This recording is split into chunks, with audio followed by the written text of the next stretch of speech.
Сіздер ме оқушылар? Қазір бізде қазақ тіл сабағы оқулықтарының 32-ші бетін ашып, 81-ші сабаққа назарларыңды аударыңдар. Сабақтың тақырыбы жұрнақ пен жалғау. Бүгінгі сабақтың мақсаты жұрнақ пен жалғауды ажыратуды әрі қарай үйренеміз.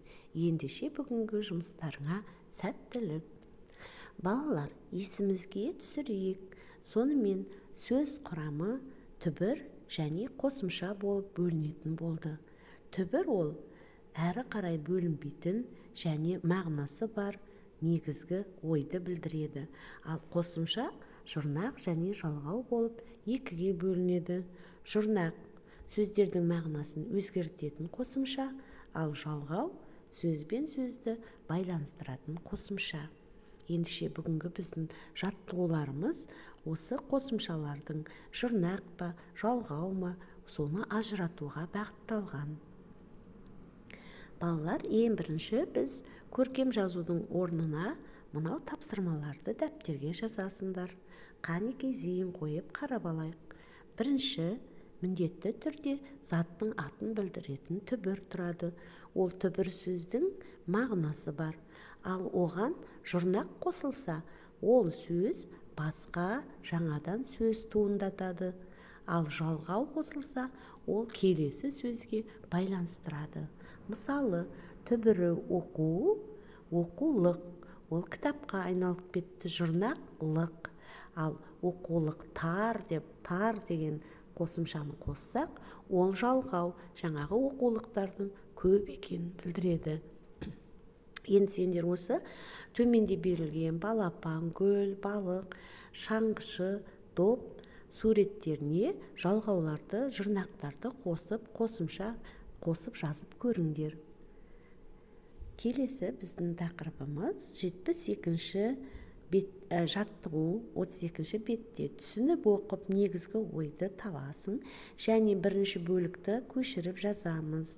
Ішіндегі зат есімі бар сөздерді қосымшасын көрсетіп талдайсыңдар. Дескрипторға жақсылап қараңдар. Бұл мәтінде не туралы айтылады? Қане көрейік. Денің сау болсын десең, үйге таза ауа көп кірсін, күннің сәулесі түсіп тұрсын үйге. Сол кезде сенің үйдегі таза ауа, күннің шуағы адамға өте пайдалы болады.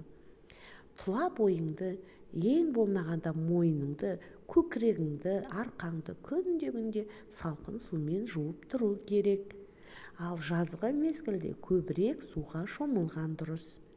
Өзіңді, тамағыңды таза ұста, ішкен жеген аузыңды күнделікті тазалап, дұрыстап жу. Егер аузыңды күнде жуатын болсаң, онда көп аурулардан құтыласың дейді. Таза ауада көбірек серуендеу керек, достарыңмен ойнау керек. Және осы қыс мезгілдерінде, көктем мезгілдерінде өте қатты қалың киінуге болмайды екен. Егер ойнағанда қалың киініп шықсаң, ол өзіңе ыңғайсыз болады.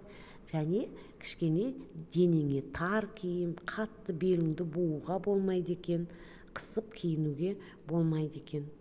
Одан кейін аяқ киімдеріңнің өкшесі жалпақ, аласа болған дұрыс. Биік өкше киюге болмайды, ол өте зиянды. Киіміңнің әсіресе егер де шұлығың суланса, тез арада басқа шұлық киіп алу керек екен. Міне балалар, бұның бәрі сенің деніңнің сау болғанын үшін екен. Енді балалар, осы тапсырманы орындап болғаннан кейін өздерің оқулықпен жұмыс жасайсыңдар. 73-ші беттегі өлеңді көшіріп жазасыңдар.